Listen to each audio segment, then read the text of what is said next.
You are live. Okay, thank you so much. We're going to call to order the joint meeting of Akron City Council and Akron Board of Education on this Thursday, April 1st, 2021. And so at this time, I'm going to turn it over to Dr. Akbar so that he can do a roll call for Akron School Board. Thank you, President Somerville. We call to order this joint meeting of the Akron Board of Education and the Akron City Council. I'm going to turn it over to Mr. Pendleton for a roll call of our members. Dr. Akbar? Here. Ms. Autry? Present. Mr. Bravo? Here. Dr. Hall? Aye. Mrs. Mansfield? Here. Mrs. McKittrick? Here. Thank you. Thank you so much. And if Deputy Clerk Sarah will conduct roll call for Akron City Council. Sure. Baylor. Connor. Here. Freeman. Busco. Here. Hamer. Lombardo. Here. McKittrick. Here. Malik. Here. Neal. Amobian. Here. Samples. Somerville. Here. Swirsky. Okay. We do not have council members Baylor, Freeman, Hamer, Neal, Samples, or Swirsky at the moment. Thank you so much. At this time, if we can just recite the Pledge of Allegiance in unison. I pledge allegiance To the flag of the United States of America and to the republic for which it stands, one nation, under God, indivisible, with liberty and justice for all.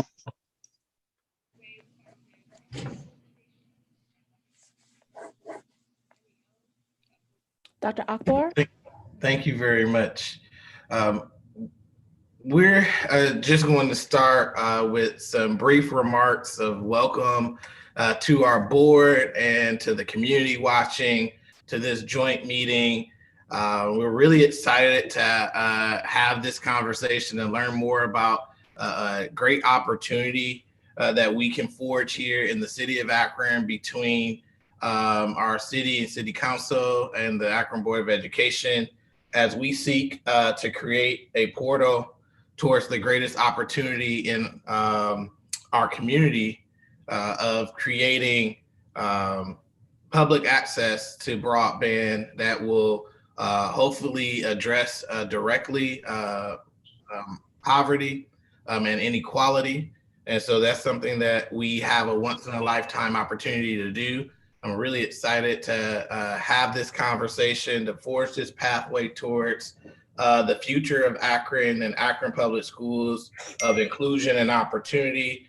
And this will provide I believe, our two entities an opportunity to look at how we prioritize bringing broadband access to our community. So I'm really excited. I want to welcome our board members and community to this conversation. And thank you to President Somerville and the City Council and city representatives for engaging us in this conversation. And Dr. James and Mr. Pendleton and I think Dep Folk for their work from APS side on engaging in this conversation. I'm sure there's more people involved than that, but we want to just welcome you to this conversation as the board takes this opportunity to learn more about prioritizing this important, critical network for our community. Thank you so much, Dr. Akbar. And on behalf of Akron City Council, myself as president of Akron City Council, also my vice president of Akron City Council, Jeff Fusco, we too would like to welcome you to this joint board meeting. We are really excited about the conversation in which we are about to have. It was maybe about Dr. Arbor, what, maybe about a couple months ago, maybe we sat down, had a conversation, myself, you, and Vice President Derek Hall, really wanting to be intentional about Akron City Council and Akron School Board coming together and working on something, on an initiative. And so Wi-Fi broadband just seemed to be a place that just made sense. COVID happened. And I think when COVID happened, we realized more than ever how important technology really is, and how maybe not prepared we really were for this pandemic that hit. Overnight, you were sent home and you had to work from home. Children were doing remote learning in their homes. And so the absence of Wi-Fi and technology posed a lot of issues. And so I think this is perfect that we're having this conversation today. And I think that Me Too see a future and a pathway for us to really make this thing happen. Akron, the city of Akron has been looking at our technology under the leadership of our deputy mayor, James Hardy, who's the Deputy Mayor of Integrated Development. I hope I am saying his title correctly. And so under his leadership, he has been looking at the city of Akron's overall technology. And so Wi-Fi broadband has been on the table and has been something that the city has been looking and desiring to do for quite some time. And so really at this time, I would like to just kind of pass it over to Mr. Hardy so that he can kind of just give us an overview in terms of, what the city is doing as we are looking at our overall technology and wanting to make improvements, and talk a little bit more about where we are with Wi-Fi broadband and some of the conversations that we've had thus far, and how we can develop this partnership, not only between Akron School Board and City Council, but also another partner that I think that has been at the table too is Summit County. So Mr. Hardy. Thank you, Madam President, members of City Council and members of the school board. It's a privilege to be with you. I'll keep my comments brief, but as Council President Somerville remarked, we've been looking at residential broadband or expanding the options since Mayor Horgan came into office in 2016. At that time, to build out a municipal utility, much like you've seen in Hudson and in Fairlawn, we were looking at a price tag of about $70 million. That was in 2016, 2017 dollars. No doubt it's gone up, little by little each year. And so what we decided to do, given that we did not have those resources at the time, is that we would find strategic partnerships and continue to build out conduit. Every time we crack a road, we put conduit in that'll eventually carry fiber. Right now, as many of you all probably know, there are really only two options inside the city: Spectrum and AT&T for broadband. A lot of the metrics that the state and federal governments use to determine need, we don't do very well on those, because technically you could, if you wanted to, get access to broadband. But what we don't measure very well at the state and federal level is affordability. And so I think that's where Akron falls short, where you could look at a map, any of the maps that either the private sector provides or the public sector has generated, and see that broadband connectivity is essentially in every part of the city, minus a few streets here and there. The problem is one of affordability. And I think that's where there has been a real lack of focus when we've talked about broadband at the state and federal level in the past. So as you've both articulated, the schools and the city now find themselves in a situation where resources that have not been available previously are now available to us. That said, I think that there's a few things to keep in mind. One is that we are still awaiting the additional guidelines from Treasury as to what we can and can't use these dollars for. We're very certain that broadband is an eligible expense, given the language in the legislation itself. But it's still always good to know what those additional guidelines provide. Next, we also heard yesterday President Biden release his jobs plan an infrastructure package, which has billions and billions of dollars in it for broadband.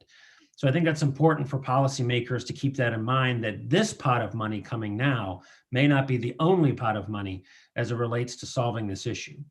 The other piece is that both the schools and the city have no shortage of pressing needs. And so when you start to put into perspective the cost involved in building out another low-cost, affordable municipal broadband alternative, we have been, as a city, partnering with Farallon Gig. That's just been the path that we have been going down, again, with the county and with the land bank as well. The county, with their CARES Act, as you will recall, paid for Farallon Gig to build a fiber ring in and around downtown Akron, which is a foundational piece of any residential broadband alternative, public alternative. There's also quite a bit of legal framework that would need to be gone through, not insurmountable, but important nonetheless. There are state constitutional provisions around municipal utilities that we're looking at to make sure that Farallon does not run afoul of those. Mayor Roth has been an incredible partner thus far, but we would need to look through that, and we are. And so those conversations are ongoing. I think, Madam President, there's definitely an interest on behalf of Mayor Horrigan. I know the county is looking at this, and to hear that the schools are as well, that there could be potential for partnerships to build out broadband is very exciting, no doubt.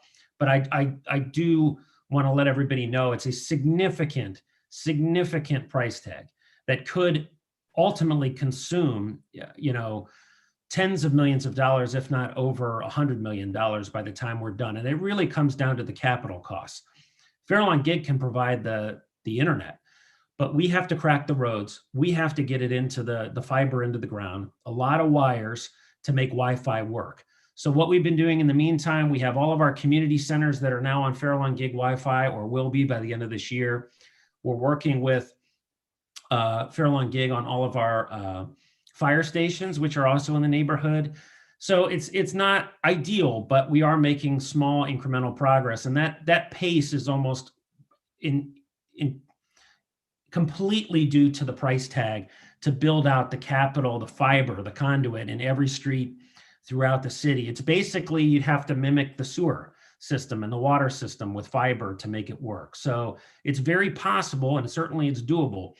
But the reason we haven't completely pulled the trigger and gone with it yet is really just the price tag. And I think that, partnering with the county, they have an EDA grant that they just recently received to do a feasibility study for municipal broadband and expanding Farallon Gig. So that would probably, to me, seem like the logical next step would be to partner with them on that project. But again, I hope this is helpful, and I will be quiet now, I promise. No, thank you. Thank you so much, Mr. Hardy. Dr. Akbar?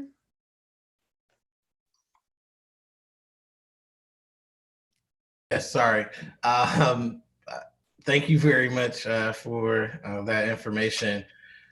I'm going to turn it over to Dr. James to share some thoughts about this initiative and priority for the district, who will also bring in Mr. Pendleton into the conversation.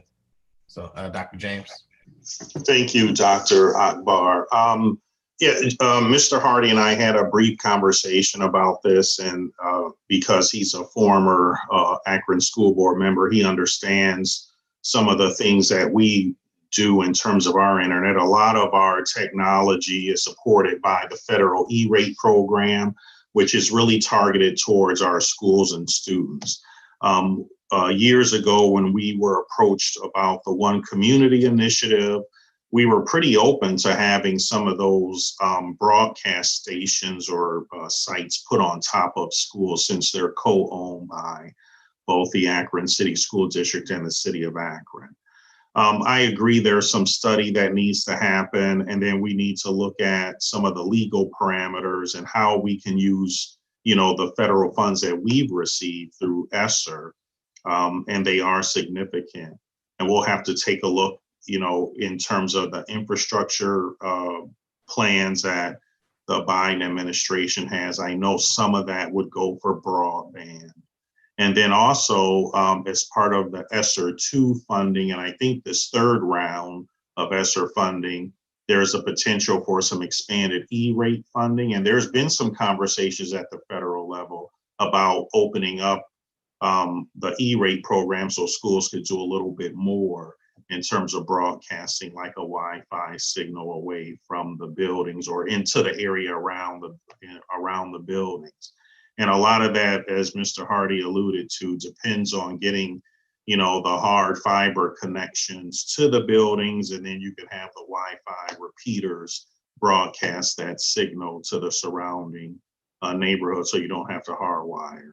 And our experience during the pandemic has been, I think, if I'm not mistaken, we've had over 1,000 hotspots that we leased and then gave to families who called our engagement center requesting those. So there is a need, I think, in our community. And the other thing is not just education, but I think, you know, as we've seen through some of the telehealth, you know, experience that have been going on with some of the hospitals, there may be the need in our at-large community for more access, you know, to a broadband signal to help not just, you know, for schools, but, you know, I serve on the Federal Reserve Bank Community Advisory Council, and that's another issue that comes up in terms of banking and its dependence upon broadband, so we can move some of our citizens away from, you know, using like the money exchange, et cetera, and doing having a relationship with banking. But a lot of that's done. You need an internet connection to actually go in and do, you know, a lot of your banking and move away from those branches. So it's a big, you know, a big initiative. But I think working with the city and the county, and then using some of those funds to actually do that study where we get a better idea of what it's going to take from an infrastructure point of view is definitely, you know, the way to go. And I think, you know, we can work out some of the other issues about how Akron Public Schools can participate. For any other financial issues related to that, I'll turn it over to Mr. Pendleton. Thank you, Dr. James, Dr. Hall. Just really briefly, I thought it would be good for me to summarize the funds available to Akron Public Schools so that we can be ultimately transparent about these dollars, what we received, and what we will be receiving in the future. So as you know, and different public agencies received round one, or what we're calling CARES Act, right? And Akron Public Schools allocation was around $10 million. Received those allocation of funds last year, and we've consumed and or rebated general fund to the tune of about those $10 million already in response to COVID. So I would say ESSER 1 or CARES Act, we've spent those dollars to date. ESSER 2, which has just been made available to us within the last few weeks, or the CRRSA plans, is about $43 million. Those have a few more spending requirements, as you could imagine, with federal funds. We can use those for expenses back to March of 2020, and those have to be used through September of 2022. So that's a pretty short time frame. Now, the reporting on, and what has gotten the most attention here recently, is the ARP or ARP Act, or ESSER 3.0, which is approximately, we haven't certified that yet with the Department of Education, approximately 96 million. And right out of the gate, it's important for everyone to know, and I know our boards discuss this in both finance and open session, that 20% of the total allocation needs to be spent on learning loss, right? That should go without saying. And right now, I know, led by the superintendent and board, we're going through what does our summer interventions look like, what does fall look like, and putting together that financial strategic plan. And I was on a call today with both the Department of Education, a state representative, and a few colleagues around the Big 8 about what folks are using those funds for. I think that will be very helpful in all of our collective conversations as to how we can partner with that. So I'll keep my board, and I'm assuming this is the first of many meetings where we come together and discuss our joint initiative. So thought I would give you a summary of overall the funds that we're using and beginning to plan accordingly. So thank you very much. All right, thank you so much. So I think at this time, I think it's appropriate for us to open the floor for questions or comments. Do we have any questions or comments from the floor? Dr. Imbar will acknowledge those that are on the Akron School Board, and I will acknowledge those on Akron City Council. So if you want to use your raised hand function, we will see that you have a comment or a question. We can, I think we're going to start with any of the city council members first, right? Yeah, I don't see a hand. Sarah, do you see it? Yes, I can see that Councilman Malik and Councilwoman Amobian have their hands raised. Wonderful. Councilman Malik, you want to start us off? Thank you very much, President Somerville, and thank you everyone for coming together. Really exciting to see a lot of friendly faces, and definitely looking forward to these conversations. Just a couple questions, and maybe they, if answers aren't directly available, but I don't know, Mr. Hardy might have perspective. I think that it's really helpful to point out that affordability is the primary issue, with Spectrum and AT&T. So I guess the first question I have is, are the speeds relatively similar then to what we would get with Fairlawn Gig, the existing speeds? So Fairlawn Gig is no disrespect to our private carriers, Spectrum and AT&T, but Fairlawn Gig, what they offer and their rates are significantly cheaper and more affordable than the private sector can provide. It's a utility, right? So they operate it as such. We would obviously have to work through that, just like we as a city export water and sewer utility to other municipalities. We'd work it through with them and have. But I would say that it would be, while some of the private sector companies offer a full gig at the residential, at a residential rate, it's nothing compared to what we could negotiate with Fairlawn Gig or with a like municipal utility. Okay. The second thing is, because there's such a significant cost with regard to infrastructure, I know that some communities really have focused on subsidizing the bills, and focusing, sticking with private system, but subsidizing the bills. Is that something where we, has there been any discussion or thought given as to, creating a designated fund and working through it that way? I think it's an excellent idea, one that we've only preliminarily discussed, but I think that's absolutely another pathway that could be explored. Okay, and then the last thing that I was thinking was, in terms of timeline, I think the 153 million in city funds, I believe those don't need to be expended until the end of 2024.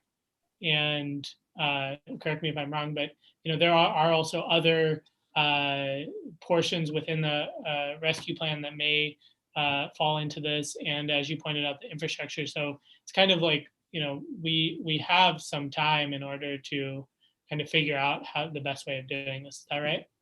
You are correct. And Mayor Horgan has been working diligently over the last several weeks with the other Ohio 8 mayors to sort of stay in line. Obviously, each community has its own particular needs, but as we all know, there's a lot of similarities across the board. And so knowing that the state auditor is also going to be watching us, knowing that the federal treasury will be watching us over the next 3 years, we want to stay in line as much as possible. And so our goal is here within a matter of a week or two to be, provided Council President is amenable, to be bringing forth his ideas and sort of buckets of activities that he sees as potential investment areas, of which this is definitely one, but one of several. Oh, thank you, sir. Thank you so much. Councilwoman Amobian? Yes, thank you, Madam President. Can you hear me? Yes. Okay, good. I like for us to think about this in terms of how we thought about reimagining Akron public schools. and how we came together to provide those resources. Because when we were thinking about building those facilities, we were thinking about families in general. So I see broadband as not only helping our students, but the entire family, entire community, because I'm sure there are a lot of nonprofits that could benefit from this as well. Let me ask you this. Are there funds within these dollars to provide families with the hardware, the actual computers? I know we're talking about broadband, but are we able to utilize any of these dollars to help families get, because everybody doesn't have computers and all that kind of technology. And, you know, I'm a little green on all this stuff, but still I think it's critically important that we look at the full package. So if anybody knows anything about that, perhaps they can respond, because I know broadband is needed, but you know, you also need some of those other items to take advantage of it as well. Councilman Mobian, that's an excellent idea. I think that would be one where we would want to work with the Treasury Department just to verify that that could be an allowable expense. In the legislation, it says water, sewer, and broadband utility. So that there's a lot that could go in that. So I think that's where we would want to look to see what the guidelines are that come out. But that's speaking only for the money the city's receiving. I can't speak to the school allocation. Okay, thank you. So what about your end, Dr. Akbar? Does anybody know? Mr. James? Hey, Mrs. Amobian, for the schools, of course, for the last 5 or 6 years, we've been providing one-to-one devices. We can provide them for our students, but with our general fund, couldn't provide it, you know, to other people in the community. But again, with the, you know, ESSER funds coming, we're still waiting on some of the guidelines for how we can actually spend those dollars. So that's something we'll have to further study. Okay, thank you very much. Thank you so much. Do we have any other comments or questions at this time? Councilman Neal? Thank you, Madam President. I don't know, maybe Mr. Pendleton, maybe you're the one to answer this question. I know Spectrum has that special program where families get a discounted rate. Do we know how many of our students within Akron Public School System are utilizing that? And is that a sort of like a stopgap measure that could be promoted more heavily to address the disparity right now? Councilman Neal, I don't know that answer. There may be somebody that's on the call, or we can get back to you about how many hotspots we've issued to students. I think we have, I'm certain we have that data available. I don't know that we have any of the Spectrum subsidies. I don't know that, but if we do, we'll get back to you. That's correct, Councilman Neal. The Spectrum, you know, we got the information about the discounted rate, but the transaction happened between the family and Spectrum. So what we did is just pushed out that information so families could, you know, contact Spectrum to sign up. But we'll double check to see if we have any of that information, but I don't think we do. Okay, thank you. Thank you so much. Do we have any other comments or questions from Akron City Council members? All right, so seeing and hearing none, I'm going to pass it off to Dr. Akbar. Thank you. I see there's at least 2 questions from board members. I'm gonna pass it first to Ms. Autry. Thank you. So my question was about feasibility study. And is that something, do we have any ideas on like the cost for that?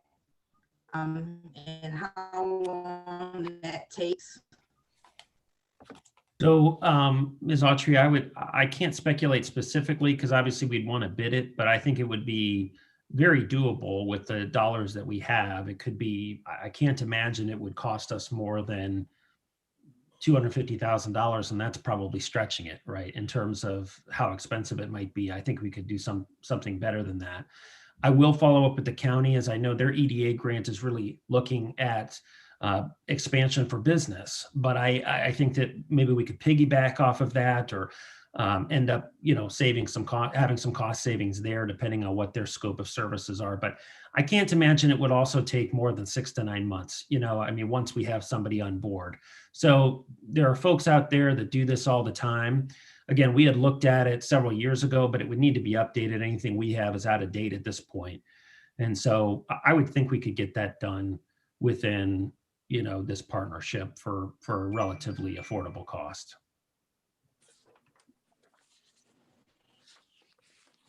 Thank you. Do you have another question, Ms. Autry? So is the study something that the funds are eligible to cover? I would think yes, but again, I would want to wait and see what the Treasury guidelines are. And I'm hoping if it's anything like the CARES Act, we should have those this month or next. It shouldn't take too much longer to get some clarity on some of that. Thank you. I know we have a question from Dr. Hall as well. Thank you, Mr. President. I had several questions. The first one was, Mr. Hardy, you mentioned that the intro price tag in 2016, 2017 dollars was approximately $70 million. The question I had was, once that money is spent, right? So again, I know we're adjusting for 2021 dollars, but once that money is spent, what's the estimated annual cost for upkeep and sustainability? So year in and year out, what's that cost look like? Well, it's significantly cheaper than a water or sewer utility, right? So it would be once the fiber's in, the conduit's in, I would imagine that you have a pretty good shelf life in terms of ongoing costs. It would depend.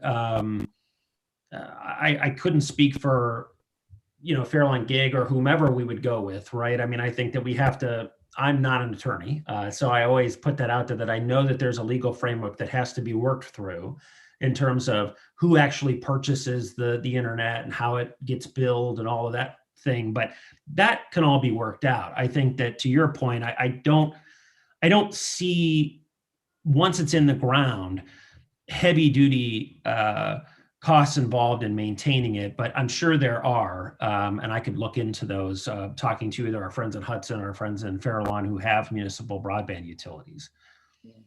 Yeah, again, I appreciate that. Yeah, I just wondered because, again, these are sort of one-time funds that we're getting, and so once that money's spent, then someone has to, account for that in their budget, in subsequent years.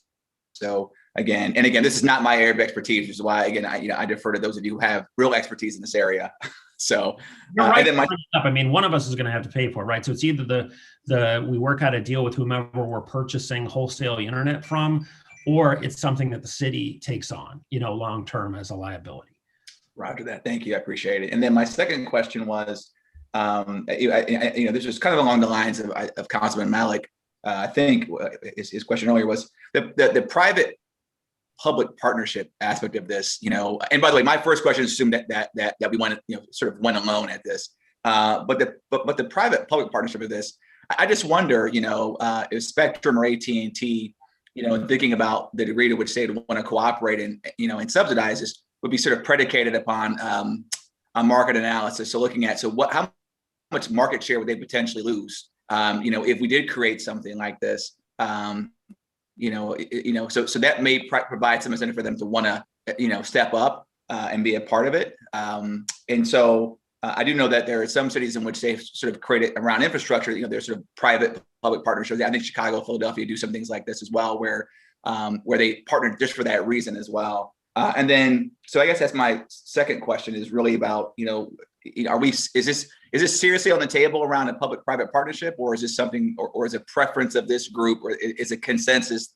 thus far, whether it's in conversations with the county, school board, and with those of you on the county, is the consensus that we want to do this on our own, or that we would realistically want them to partner with us around subsidizing the cost?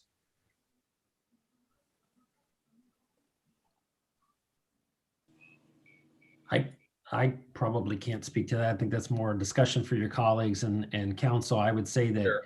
I would say, as I said to Councilman Malik, I think both pathways are worth exploring. And one may be more feasible than the other. Okay, gotcha. And then my final question, and then I'll be quiet. Was related to sort of the quality of the service. So I know that we all have friends. Akron's a very small town. I know I've talked to some small business owners who live in Fairlawn and use the Fairlawn gig. And at times they're not very happy with the quality of the service. So that was something that a question I kind of wanted to raise is how do we address, and again, maybe I'm not even using the right sort of vocabulary to ask the question, but how do we sort of address quality and in the service, once we make a decision to really go this route? Yeah, I mean, it's I think we all have horror stories depending on what we have signed up for our internet utility. I know I've switched back and forth 100 times, but I think really it does for me, it has always come back to affordability. So we want to have, I think any of the options on the table are going to provide meaningful service. They won't always be perfect from time to time, whether it's a private or a public utility. I think it's going to come down to what's affordable for the majority of our residents, particularly the ones we're trying to serve with an initiative like this. And that's where, the private sector would have to come to the table, because right now they're not affordable to a lot of folks. Thank you, Mr. Hardy. Thank you very much, Dr. Hall. Are there any other questions or discussion from the board?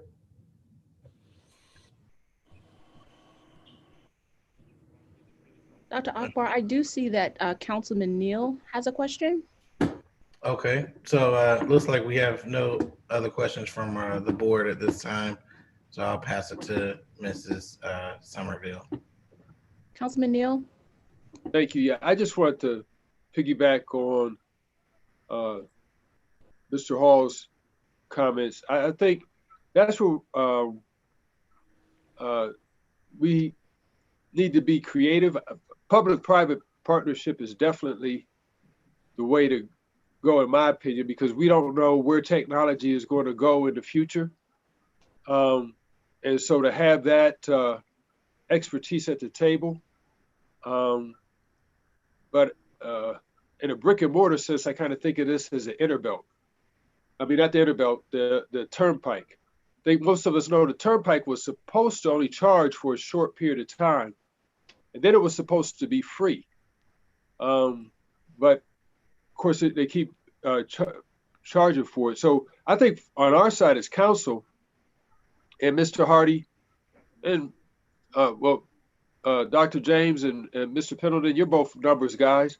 I think we need to look and see if it's within our, if we have the authority to be creative. And it makes me think when folks are getting these cell towers to charge for airspace, and find other revenue streams that we can direct to. This is what I'm saying, that's connected to this type of technology. But I just like the fact that where Mr. Hall had us looking at the public-private, and Mr. Hardy may have, and Mr. Pendleton may have touched on it, and it just went over my head when they were saying it, but he kind of brought it home. So just to summarize and wrap up where the point I'm trying to get to from a council standpoint, I think we need to look at being creative. And a lot of times we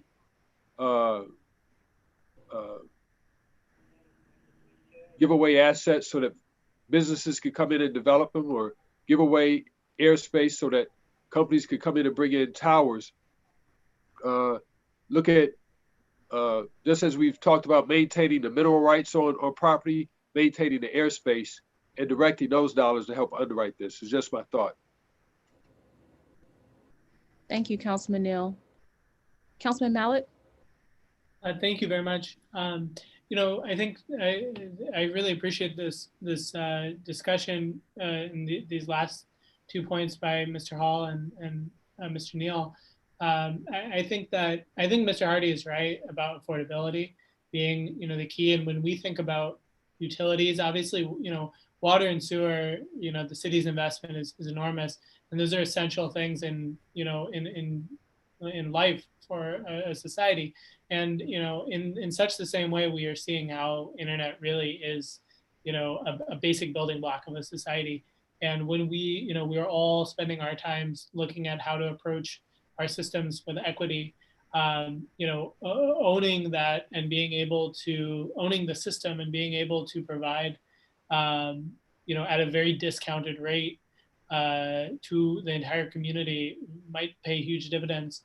And I think, but also public-private partnerships might make sense if if the massive influx of this broadband across the country is going to change the game for the current internet service providers. Maybe they're in a position to make a deal that is incredibly advantageous. We don't really know right now. So I think both are options. I guess the one thing that again, I think all of us are saying the same thing, that none of us are experts. I would love to know more about what the shelf life of these systems are, right? And is the primary, is this something that we'll need to have a significant upgrade cost in 10 years or in 20 years or in 50 years? So that I think is kind of present in my mind. Thank you, Councilor Malik. Are there any other comments or questions at this time? All right. Mr. Hardy? Thank you, Madam President. I would just echo what Councilman Malik said, in the sense that, we have on the city side, we have over $100 million in deferred maintenance on our water system that we have to figure out how to fix. And so these are big, tough issues, and I'm glad we're thinking about partnerships, because it's going to take that regardless of what path we go down. And Councilman Neal's right. There could be real opportunities to garner some revenue off of air rights, right-of-way rights, and things like that, except for the fact that AT&T, Spectrum, and other telecoms preempted us at the state legislature, and now we're not allowed to charge for any of those things. So staying together on this issue, really coming out of the pandemic, focused on the digital divide, it is in and of itself a huge win, because I really don't know that we were looking or talking about this in any real coordinated fashion. So regardless of what pathway we go down, it sounds like we're headed towards a study, which is, I think, a good step. But regardless, the fact that we're having this conversation is a huge positive step forward.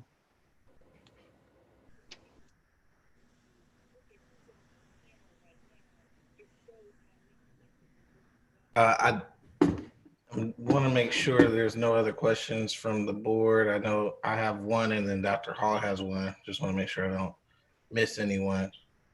Okay, so my question, I don't see anybody else with anything. So my question has to do with feasibility, and then also the completion. And before I go to the question, I just want to thank Councilman Malik for the comments around the essential nature that broadband has become in everyone's daily life. So it will and should be seen as an essential utility. But when we think about it, with the funds 2024 being the date, I heard that shared from both the city and the school board side. My question has to do with, once the feasibility study is done, and when you did the last study and was exploring this in 2016, how long would it have taken then, if Mr. Hardy, for us to get from beginning to end? Because I think that would be good information to have as we're thinking through this, because we know we have a deadline, let's say, at least from the funds that we know we have, that we may be able to utilize. And then we'll deal with those additional funds when they get here. So I hope that question makes sense. Sure. So again, I don't think it would be difficult to procure a firm to do a feasibility study. I really think it would behoove us all to work with the county, since they have a grant looking at this very issue too. We could piggyback on that And we would need the county's involvement because again, unless the city and the schools are prepared to spend potentially 50 to 75% of their entire allocation on this project, we're going to need other communities to help us along with it. So I think bringing the county in, taking a look at that, and then taking, not the rest of this year, but I would say maybe through the end of this third quarter to try and do a feasibility study and a long-term plan and come back to this group, I think makes a lot of sense. Ultimately, obviously, it's not up to me. I know the mayor, again, has priorities he wants to bring to council, and council's going to weigh in, and ultimately, those two parties are going to decide how the city's going to spend its dollars. But I think my recommendation would be that we could absolutely get a feasibility study done in partnership with the county, the city, and the school district by the end of this year, and we'd still be in a position to come back and decide what path, if any, we want to take on this issue. Thank you. I guess, and I'm going to give it to Dr. Hall after this. I guess I was specifically asking based off the last study, did we have an idea of how long the process would take? To actually build it out? Yes. No, I don't think we had that in 2016, 2017. I know that to come down Market Street and build the fiber ring in and around downtown, we accelerated that timetable pretty substantially, and the county and Farallon were able to do that in a matter of, I think, 4 to 6 months. But this is a totally different animal, so I wouldn't be able to give you a good estimate on how long it would take to build out, but I'm sure the feasibility study would do that. Thank you. Dr. Hall? Yeah, thanks, Mr. President. I just had a couple really, really quick questions here. One was in regards to feasibility. I kept thinking, again, back to this private-public partnership topic, that that the cost to do that feasibility study could probably be mitigated, at least in small or large part, by asking Spectrum or AT&T to do it for us. Again, as another means of sort of addressing the cost component of this, if that makes sense. And then secondly, and this is questions. So before we end the call tonight, I just want to make sure that we at least just talk about what the next steps are from this meeting, because I think I'm a little unclear on sort of where we go. Because again, this has been great conversation. I'm just a little unclear as to sort of the next 2 or 3 steps from here. I think that we all agree that this is a worthwhile topic and a worthwhile pursuit, but just want to make sure that I understand sort of what the next steps look like. And then lastly, I think that there may be some, and again, this question is, this comment, I think is probably getting the cart way in front of the horse here, but I do feel compelled to bring it up, is that, water and sewage, I think it's much easier to make the case that that's an essential utility, and why ideally, one would look at broadband the same way. I think that there are folks who are on fixed incomes that may disagree, and so if the suggestion is that we would go to a point where everyone would have sort of a bill around broadband, much the same way that you would around water and sewage, that may cause some debate. So just my comments. Thanks.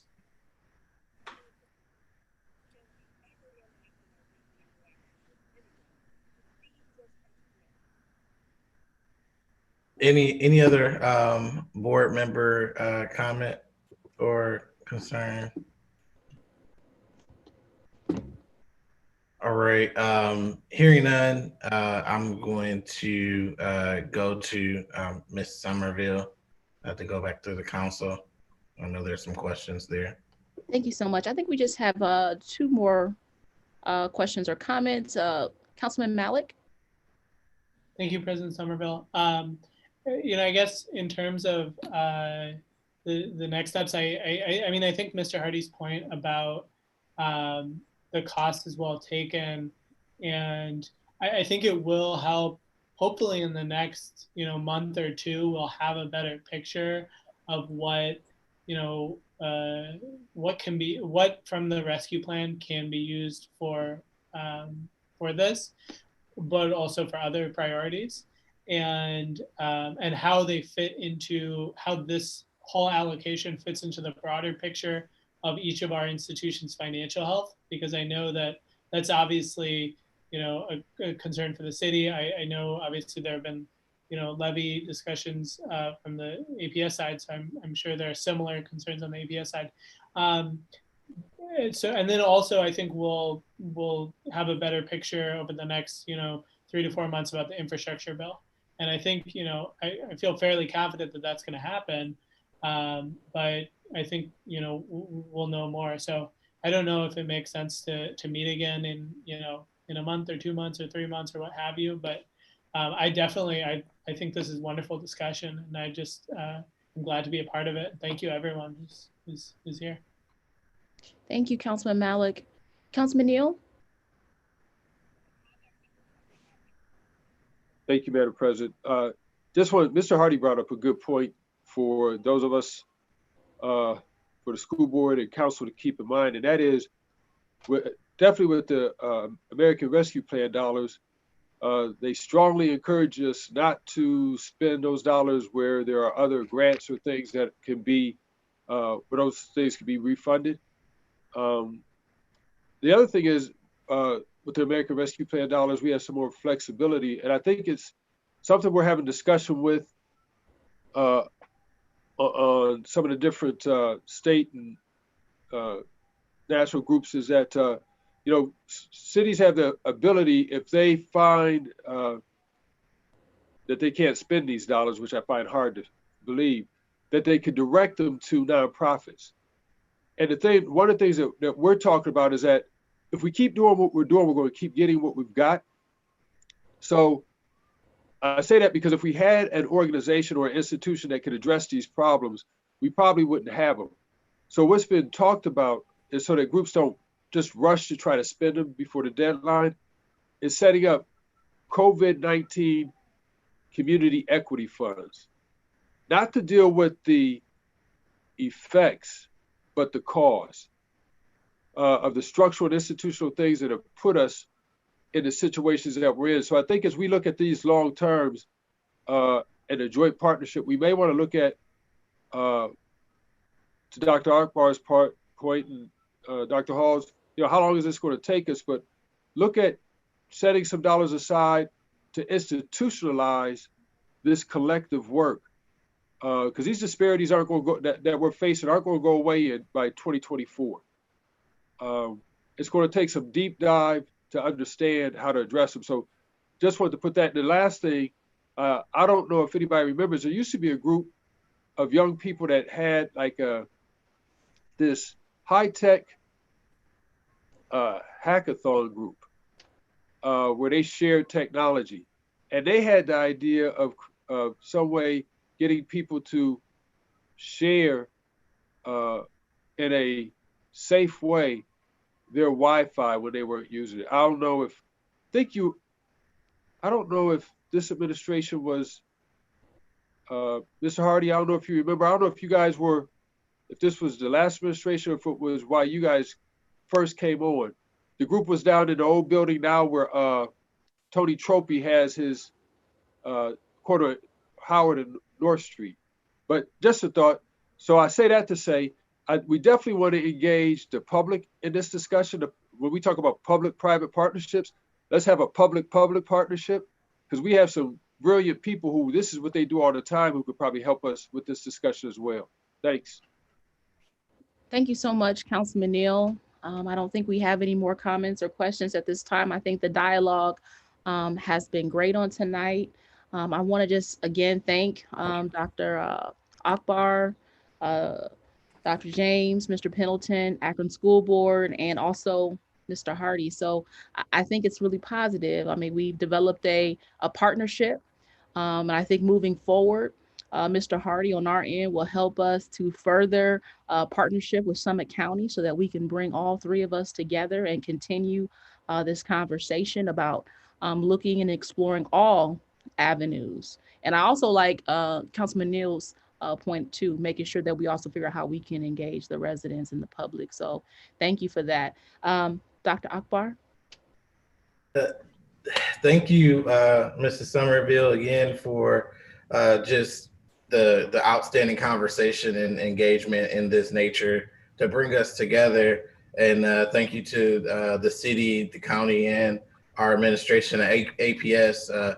This is a valuable partnership for not only our students in Akron Public Schools, but the entire community and city of Akron and county of Summit. If we can pull this off, this would be, again, not only a once in a lifetime opportunity, but one that will really thrust us into the 22nd century and really poise us well to meet those needs and innovation that we so desperately need to meet in the next coming years. So we have this valuable partnership that I'm hoping that we can continue and move forward. I want us to consider as we move forward that broadband access has been exacerbated as an inequity in our community. In 2020, when the pandemic hit, we all, the entire world, this community of Akron, not only just our students, but also all of us as adults, were thrust into this world where we saw everything move to online. And so we're at a point in our society where applying for jobs happen online. We no more going into a building that you know that has the type of employment that you're looking for. Can you go in and ask for a job application, fill it in out there, and maybe get a job on the spot if the hiring manager is just right there to do so? Those days are gone. And so you apply for jobs online now. You do grocery shopping online now, and we also do school online now. And I don't think that is going away. And so I think we need to think about that as we move forward. And also in every decision that we make, I'm really excited about where this might go, but making sure we keep equity in the center of all that we do as we prioritize the communities with the highest need, who have the highest poverty. And I think Dr. Hall mentioned a great point to consider, where this is a utility, hopefully an opportunity for us to use for the city, but cost affordability isn't just low cost, it's also providing free service for those who most need it. I think that will be where we should be considered. And then the last thing I want to say is really emphasis on Councilman Neal's point around institutionalizing this conversation and this innovation moving forward to deal with all of the inequities that have been exacerbated by the pandemic. So I'm excited about where we will go. I'm looking forward to our continued talks and the more conversations with the full joint board and council. So thank you very much. Thank you so much, Dr. Akbar. So if there's nothing else coming before us, we are now going to adjourn. We are operating jointly, so we will adjourn separately as well. So at this time, Akron City Council members, if we can have a motion for adjournment. Let's see. So moved. We got a motion on the floor by Councilwoman Amobian. Can we get a second? Second. We have a second.